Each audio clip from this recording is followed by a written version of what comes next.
ओम शांति दोस्तों। कल एक महान पर्व है जिसको शिवरात्रि कहते हैं। आमतौर पर मनुष्य शिवरात्रि के गूढ़ अर्थ को नहीं समझते हैं और ना ही शिवरात्रि के महत्व को जानते हैं।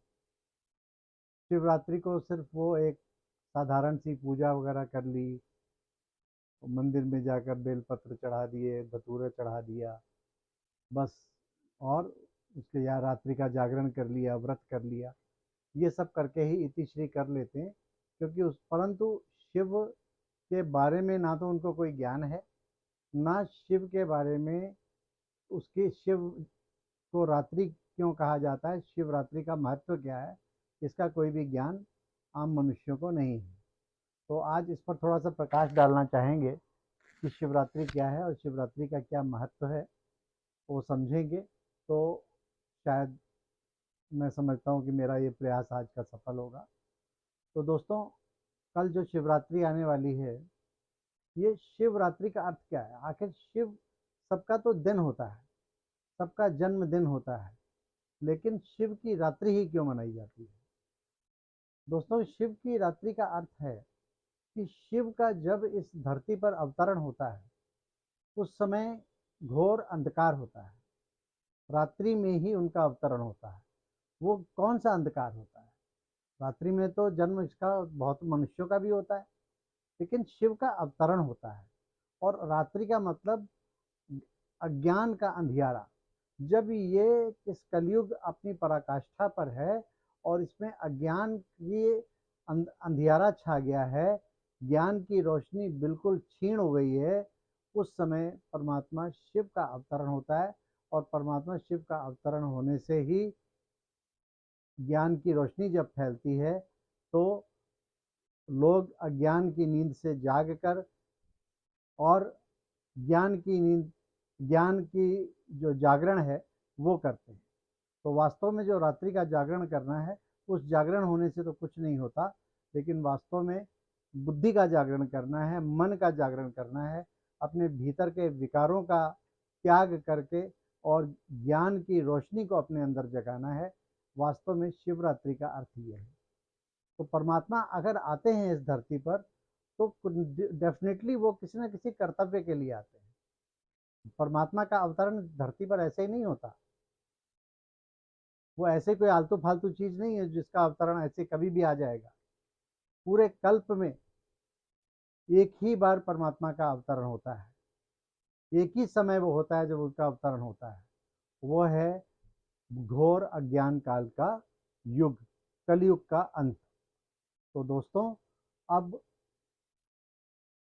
शिवरात्रि का समय आया है, तो मैं इसीलिए आपको बता रहा हूँ कि परमात्मा का जो अवतरण हुआ है वो घोर अंधकार काल में हुआ है।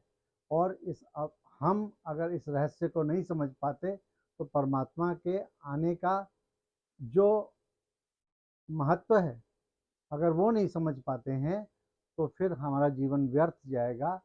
ऐसा इसका अर्थ ये नहीं है कि परमात्मा का अवतरण व्यर्थ जाएगा। डेफिनेटली कुछ आत्माएं जरूर जागेंगी, लेकिन जो अज्ञान अंधकार की नींद में सोई रहेंगी वो बाद में पछताएंगी। उनको पछतावा होगा कि परमात्मा का अवतरण हुआ और हमें अज्ञान की नींद में हम सोए रहे और ज्ञान का उजाला हमें नहीं मिला, तो फिर हमारा जीवन व्यर्थ हो गया और बाद में उसको छाती पीट पीट कर रोना पड़ेगा। इसी को कहते हैं कि जो समय पर न जागे और सोता ही रहे तो उसका सारा जीवन व्यर्थ हो जाता है। तो दोस्तों, आज का जो कल का जो महापर्व आने वाला है शिवरात्रि, उसको मनाना है। उसको हम किस किस तरीके से मनाते हैं? तो सबसे पहले तो हम जाप करते हैं। शिवरात्रि पे सब लोग मंत्रोच्चार करते हैं ओम नमो शिवाय का। तो ओम नमो शिवाय अगर मैं 90% लोगों से पूछूं तो ओम नमो शिवाय का अर्थ वो आपको नहीं बता पाएंगे। ओम का अर्थ है मैं आत्मा हूं, और नमन करना, और शिवाय मतलब शिव। यानी कि मैं आत्मा उस निराकार परम पिता परमात्मा शिव को नमन करती हूँ। अब ये शरीर का नमन करना नहीं है, ये आत्मा का नमन है। किसको? निराकार परमात्मा, क्योंकि आत्मा भी निराकार है, परमात्मा शिव भी निराकार है। तो नमन किसका करना है? मन का, बुद्धि का, जो कि आत्मा की शक्तियां हैं, उनका समर्पण, उनका नमन परमात्मा शिव के प्रति मैं करता हूँ। इस भाव के साथ अगर हम मंत्र जाप करेंगे तभी वो मंत्र जाप सफल हो पाएगा, वरना आप जितना भी रट्टा मारते रहिए तोते की तरह, आपके ऊपर कोई भी उसका ना तो अभी तक कोई इफेक्ट आया है, ना आपके जीवन पर उसका कोई प्रभाव आया है। अब शिव है कौन, ये समझना बहुत इम्पोर्टेंट है। हमने पिछले कुछ वीडियोस में भी, जो शुरुआत के वीडियोस थे, तो उसमें भी परमात्मा शिव के बारे में आपको काफ़ी कुछ बताया था। लेकिन अब चूँकि यह महान पर्व है तो इस पर हम डेफिनेटली फिर से रिपीट करके कुछ ना कुछ नई बातें ऐड करके आपको बताना चाहेंगे। परमात्मा शिव, जैसा कि मैंने बताया, निराकार है। अब निराकार शब्द का अर्थ क्या होता है? निराकार का एक साधारण तौर पर अर्थ माना जाता है जिसका कोई आकार नहीं है। तो फिर पूजा किसकी करें? जिसका कोई आकार ही नहीं है तो उसकी पूजा कैसे की जाए, उसका साक्षात्कार कैसे किया जाए? वास्तव में निराकार का अर्थ है कि जिसका मनुष्य जैसा आकार ना हो, यानी जो साकारी नहीं हो, निराकारी हो, यानी साधारण मनुष्य जैसा शरीर जिसका ना हो, उसको निराकार कहा जाता है। इसका अर्थ ये नहीं कि जिसका कोई आकार नहीं है। और परमात्मा के बारे में कहा जाता है कि परमात्मा शिव ज्योति बिंदु स्वरूप है, और इसके कई उदाहरण मिलते हैं। आप किसी भी शास्त्र में देखेंगे तो परमात्मा शिव को, उसके निराकार रूप को ज्योति बिंदु स्वरूप में, या उसको तेजोमय प्रकाश के रूप में, कुछ शास्त्रों में अंडाकार रूप में, जिसमें से तेज रोशनी निकलती हुई दिखाई देती है, उस रूप में बताया गया। चाहे आप वेद ले लें, चाहे वो महाकाव्य ले लें, चाहे कोई पुराण ले लें, चाहे आप कोई भी शास्त्र ले लें, तो उसमें जो है परमात्मा को निराकार रूप में दिखाया है, ज्योति बिंदु स्वरूप में दिखाया है। चाहे आप बाइबल ले लें, बाइबल में भी गॉड इज़ लाइट कहा गया है। और चाहे आप कुरान ले लें तो कुरान में भी अल्लाह को नूर कहा गया है। नूर का मतलब शिव ही है। नूर माना ज्योति बिंदु, जो लाइट है। इसी प्रकार सिख धर्म में भी गुरु नानक देव जी ने कहा, एक नूर ते सब जग उपरे, कौन भले कौन चंगे। यानी सब मनुष्य इसी एक नूर से ही जन्मे, यानी एक वो प्रकाश का ज्योति बिंदु है जिससे जन्मे हैं। माना जाता है शास्त्रों में कि इस धरती में सबसे पहले अंधकार ही अंधकार था जब सृष्टि की स्थापना हुई, और सबसे पहले एक लाइट का स्वरूप आया, एक ज्योति बिंदु स्वरूप आया, जिसने अंधकार में रोशनी भर दी, और उसके बाद ही उससे सृष्टि की स्थापना हुई। तो इस बात को समझना होगा कि शिव कौन है। किसी भी देहधारी को हम शिव नहीं कह सकते, इसीलिए शिव और शंकर में अंतर है। शंकर साकारी हैं, शिव निराकारी हैं। तो इस बात को भी समझना। इसको हमने बड़ी गहराई से पूरे एक चैप्टर में, एक वीडियो में हमने शिव और शंकर के अर्थ के बारे में आपको बताया था। उस डिटेल में हम ज़्यादा नहीं जाना चाहेंगे। अगर कभी किसी की रिक्वेस्ट होगी तो फिर से शिव और शंकर के इस महान अंतर को स्पष्ट करेंगे। इसके अतिरिक्त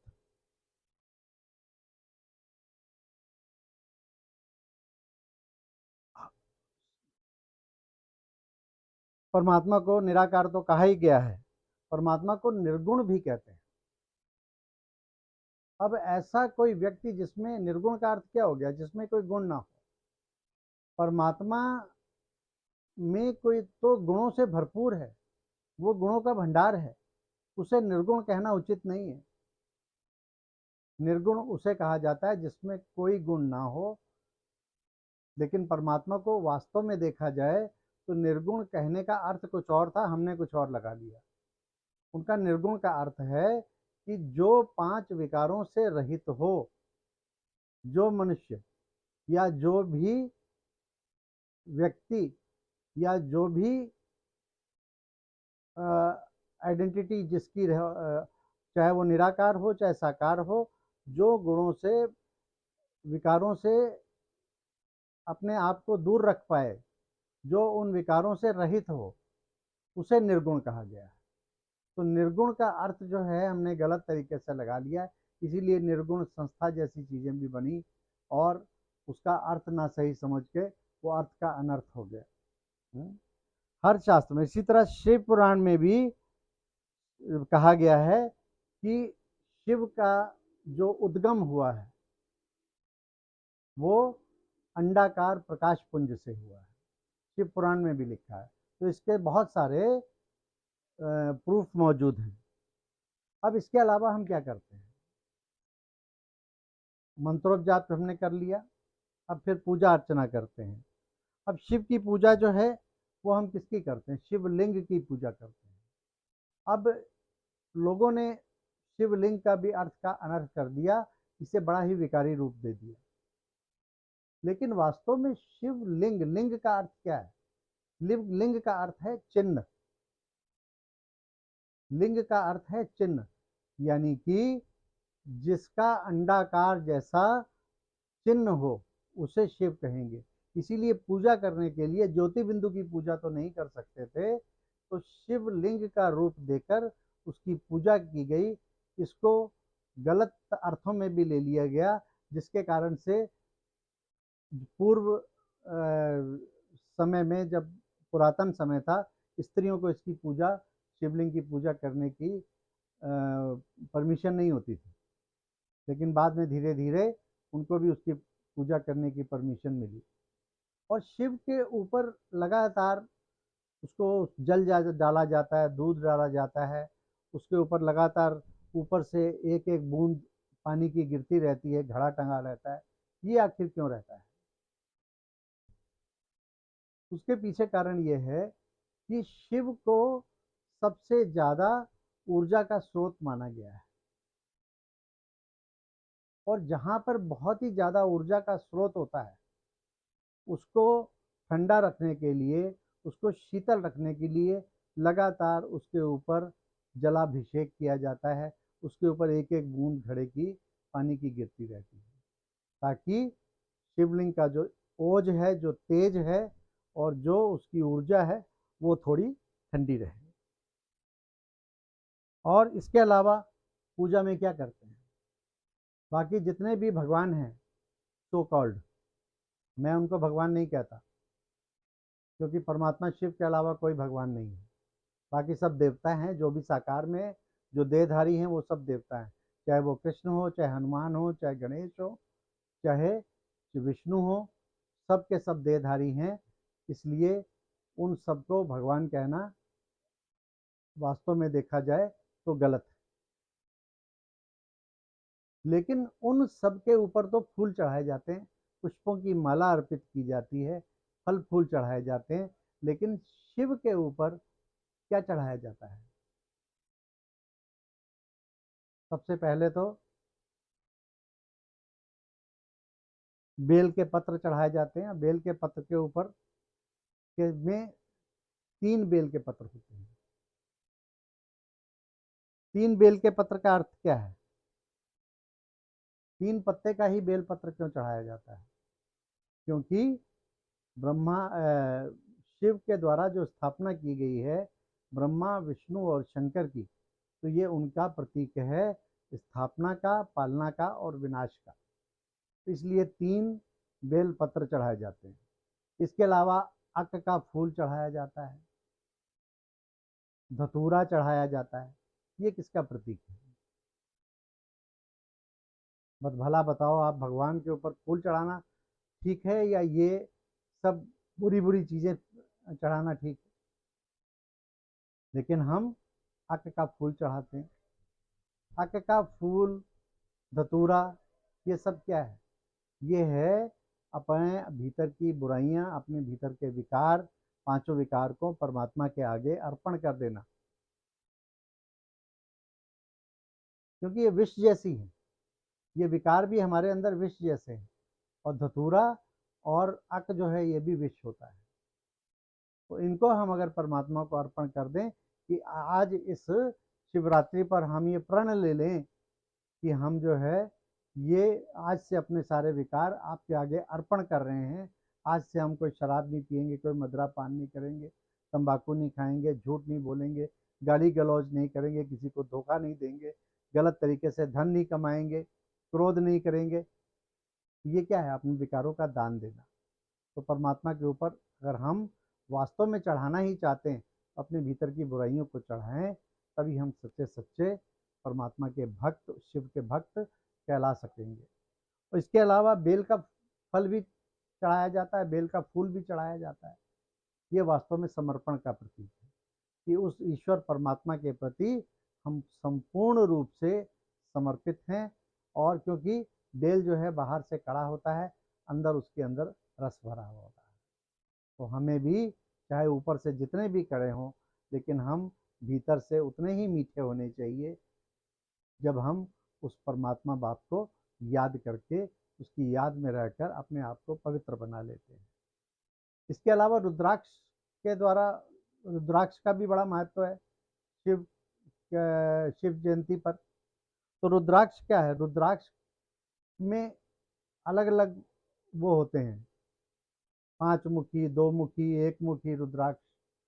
वास्तव में ये शिव के नेत्र के बारे में कहा गया है, क्योंकि रुद्राक्ष के 2 अर्थ से बना है, रुद्र और श।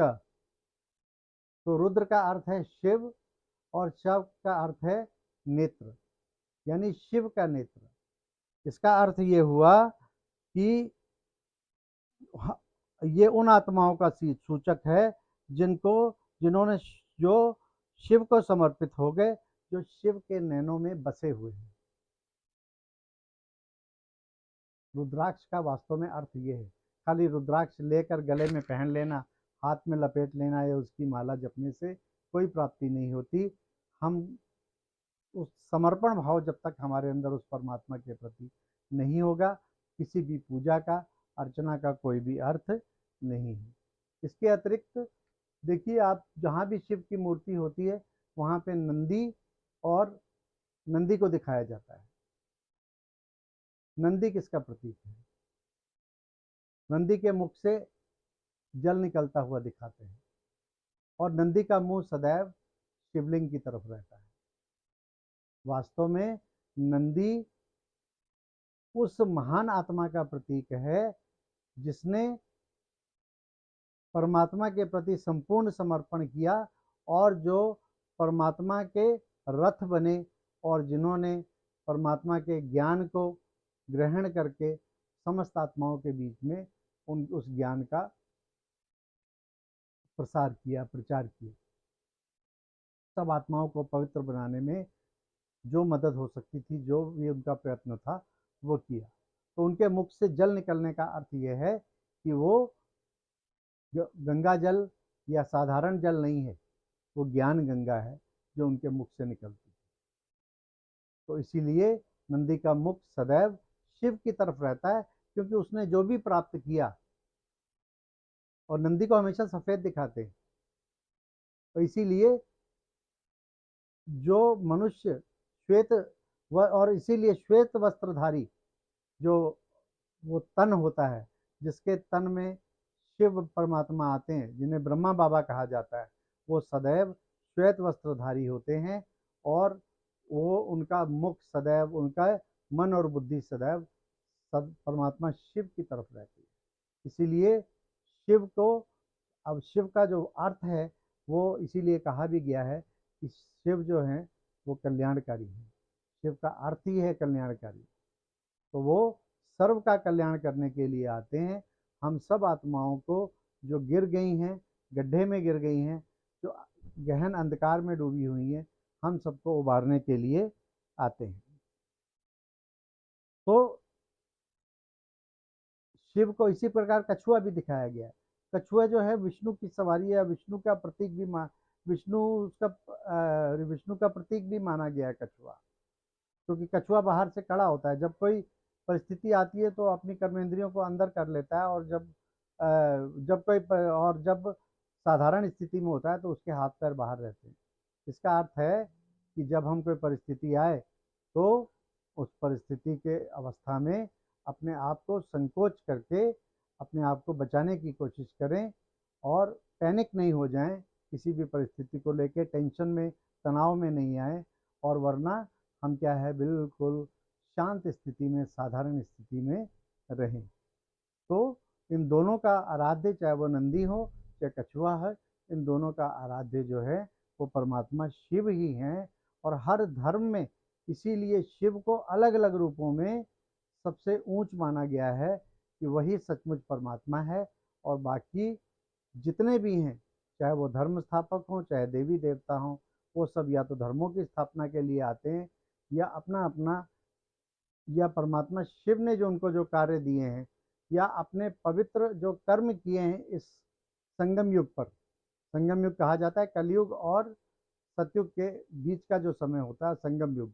उस संगम युग पर जो उन्होंने पुरुषार्थ किया, उस पुरुषार्थ के आधार पर जो देवताई पद आत्माएं पाती हैं, वही आत्माएं वास्तव में पूजनीय बनती हैं। उन्हीं की पूजा होती है, उन्हीं की मूर्ति पूजा होती है, उन्हीं के से मन्नत मानी जाती हैं, उन्हीं के आगे फूल चढ़ाए जाते हैं, उन्हीं को लोग माथा टेकते हैं। और ये काम द्वापर के बाद आरंभ होता है।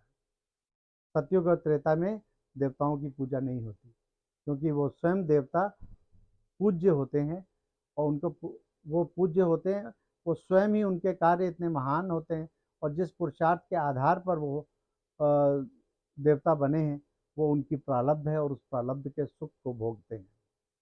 तो दोस्तों, अब शिव जयंती आई है, तो शिव जयंती के महत्व को आप समझा, अगर आपने इस महत्व को समझकर अगर आप शिवरात्रि को मनाएंगे, ये समझेंगे कि शिवरात्रि खाली एक भांग पी लेना, कि परमात्मा भांग पीते थे तो हम भी भांग पी लें। भांग क्या है? हमारे विकारों का प्रतीक है।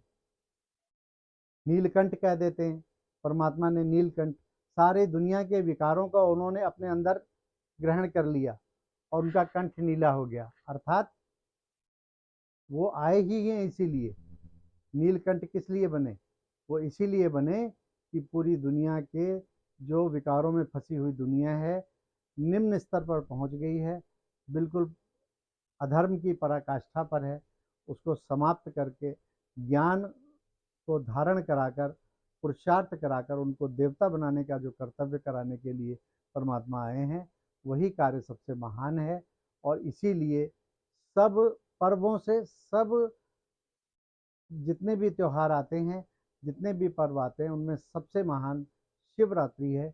देखा जाए तो हम सबसे कम महत्व शिवरात्रि को देते हैं, लेकिन सबसे ज़्यादा महत्व हमें शिवरात्रि को देना चाहिए, क्योंकि अगर हम अपने ज्ञान को समझकर, शिवरात्रि के अर्थ को समझकर अगर शिवरात्रि को अगर मनाते हैं, तो शिवरात्रि मनाना हमारी सार्थक हो जाएगी। तो आइए, बहुत ही धूमधाम से, प्यार के साथ, अर्थ को समझकर, और उस परमात्मा के ध्यान में स्वयं को टिकाकर अगर हम शिवरात्रि मनाएंगे, तो हमारी शिवरात्रि मनाना सार्थक हो जाएगी। अच्छा दोस्तों, ओम शांति।